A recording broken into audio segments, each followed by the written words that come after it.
नमस्कार, आप देख रहे हैं वीके न्यूज और मैं युधिष्ठिर उपाध्याय। कट्टर हिंदुत्व के विचार को लेकर आगे बढ़ने वाली शिवसेना ने बीजेपी से नाता तोड़कर सेक्युलर पार्टियों के साथ महाराष्ट्र में सरकार बना ली है। मगर उद्धव ठाकरे के इस फैसले से शिवसैनिक काफी नाराज हैं और इसकी सबसे बड़ी वजह है विचारधारा की। जी हाँ, जिसके चलते हाल ही में शिवसेना IT सेल के सदस्य रमेश सोलंकी ने शिवसेना की युवा सेना की इकाई और शिवसेना से इस्तीफा दे दिया है। इस्तीफा देते हुए उन्होंने कहा था कि जो मेरे राम का नहीं वो मेरे काम का नहीं।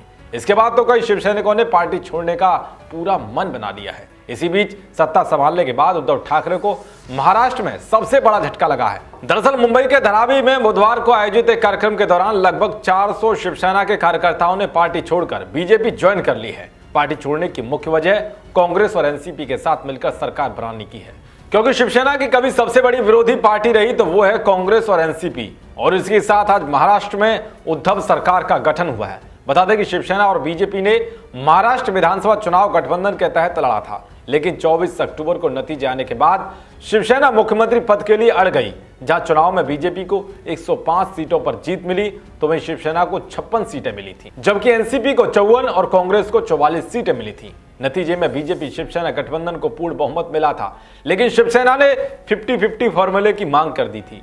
शिवसेना का आरोप था कि भाजपा ने चुनाव से पहले शिवसेना को 2.5 साल के लिए मुख्यमंत्री पद देने का वादा किया था, लेकिन नतीजे आने के बाद वो अपने वादे से पलट गई।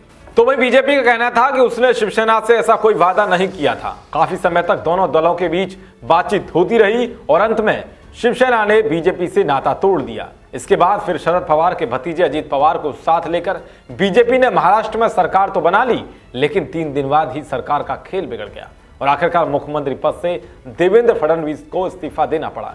इसके बाद फिर शिवसेना ने कांग्रेस और एनसीपी के साथ मिलकर सरकार बना ली।